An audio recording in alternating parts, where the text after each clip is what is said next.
What's up, guys? It's Styling, and in today's photo we're going to talk about Whitney Houston. Now I have a few photos of Whitney Houston actually. This photo right here is actually a funny moment. You know, in New York City it was a popular thing for fans to be outside of hotels meeting celebrities. So I was at a hotel waiting for Whitney Houston, and I had my Love Is Your Love album, and I think I had another album. She came out, she actually signed the album. I couldn't get a picture of her, and I was like, oh my God, I need a picture. You know, I love taking my photos.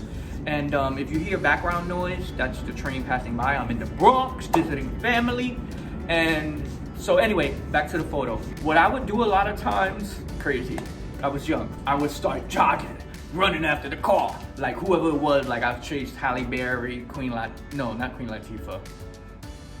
I was actually chasing Halle Berry, and I bumped into Queen Latifah. But that's another video for another time.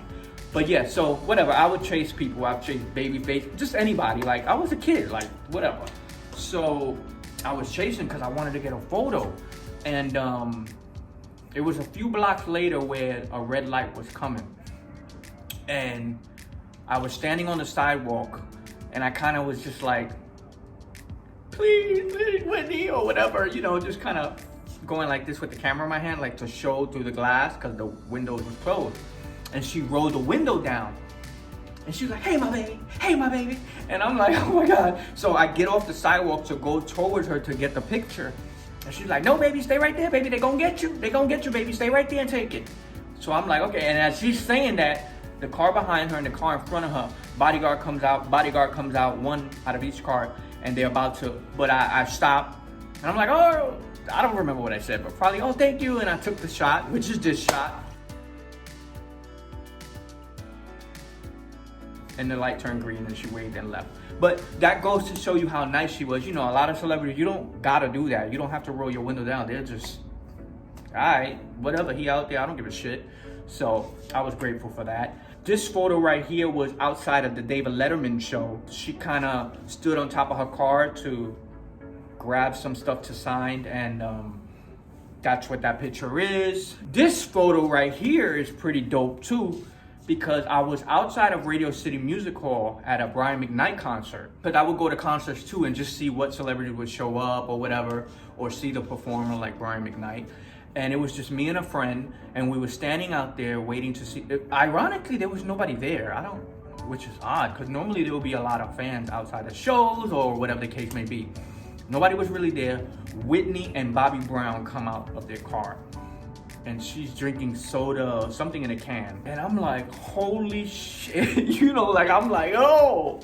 So I'm calling her like, Whitney. I wanted a picture with her so bad. She said, hey, what you doing here? Or something like that, because it was nobody there. So she was kind of taken aback.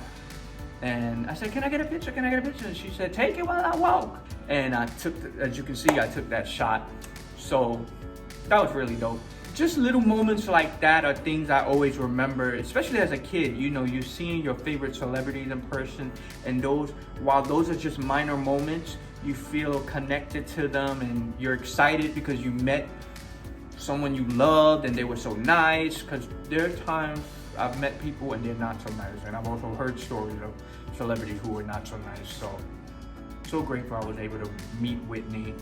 You know, may she rest in peace, someone I've always loved and adored. That was my first celebrity crush, like The Bodyguard.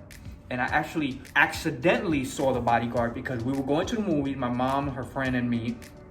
And there was a movie out, I don't remember, that I wanted to see. And I don't know what happened. I don't know. And my mother's like, we're going to see The Bodyguard. I'm like, I don't want to see that. I don't want to see. Like, I did not want to, you know, and I didn't know about like R&B music. I didn't know about music like that, just Spanish, because that's what she would really play. We go in that theater, and that big screen, and this beautiful brown-skinned woman with a voice.